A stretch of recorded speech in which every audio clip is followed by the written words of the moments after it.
Hi guys, so today we're going to be teaching our friend Hamilton here who is studying.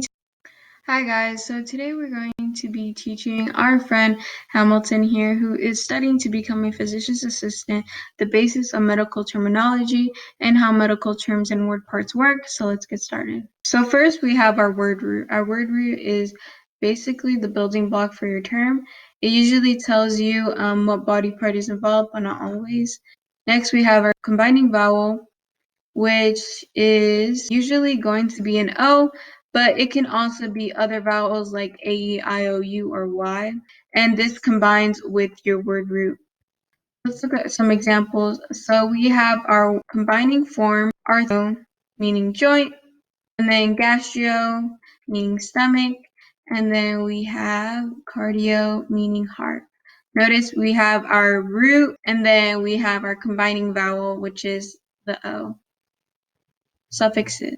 So suffixes are found in all medical terms. They usually tell you if it's a procedure, condition, disorder, or disease that the term is talking about. It's always added at the end of the term. And another indication to tell us if it's a suffix is because of the dash that it has. Some examples would include itis, meaning inflammation, oma, meaning tumor, and then emia, meaning blood or blood condition. Some prefixes, they indicate the location, time, or number. It's added at the beginning of the word to influence the definition of the term. And again, the dash indicates if it's a prefix or not.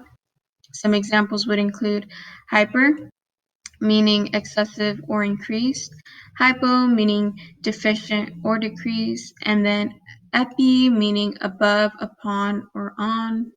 Building terms. So note that not all medical terms will have a prefix, but all will have a suffix. And you also want to make sure you drop the combining vowel if your suffix does start with a vowel already. So let's look at the word hypogastric. So when chopping this word up, you have your prefix hypo, and then you have your root, gastri, and then you have your suffix, which is ic. Notice how it's not hypogastrioic. So you want to make sure you drop that combining vowel. And when reading these terms, you want to start at the suffix and then read to the beginning. It just makes it a lot easier. Let's break down some more terms. So we have the word prenatal, meaning time and events before birth. So we have our prefix pre, meaning before. We have our root, meaning birth.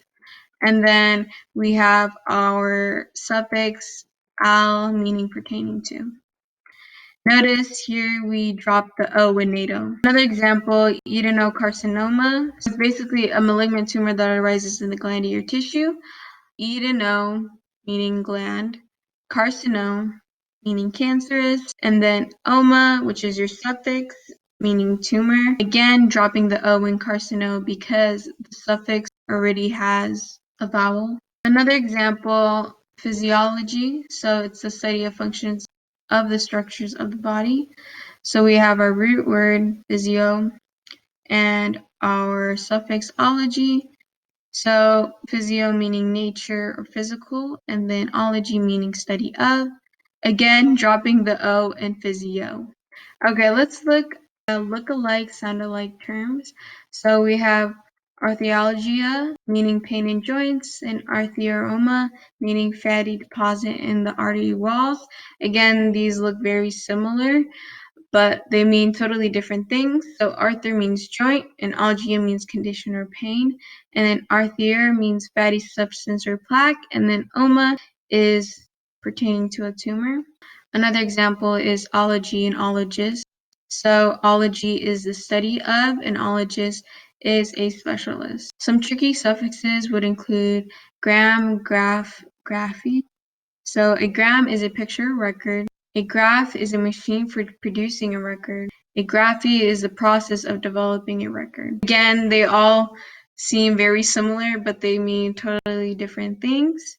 So an example of using gram would be an angiogram. This is basically the resulting film that is developed by an angiography. An example for using graph would be a radiograph, which is an x-ray.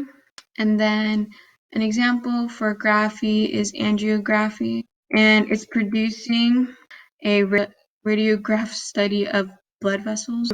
Some more tricky suffixes would include scope or scopy. So scope is an instrument for visual examination. Scopy means visual examination. An example of scopy is arthroscopy, and this basically is the visual examination of the internal structure of a joint. An arthroscope is used in that process. Some more tricky suffixes would be tomy, ectomy, and stomy. So tomy is the process of cutting, ectomy is the surgical removal, and then stomy is a new opening. An example of tomy is craniotomy.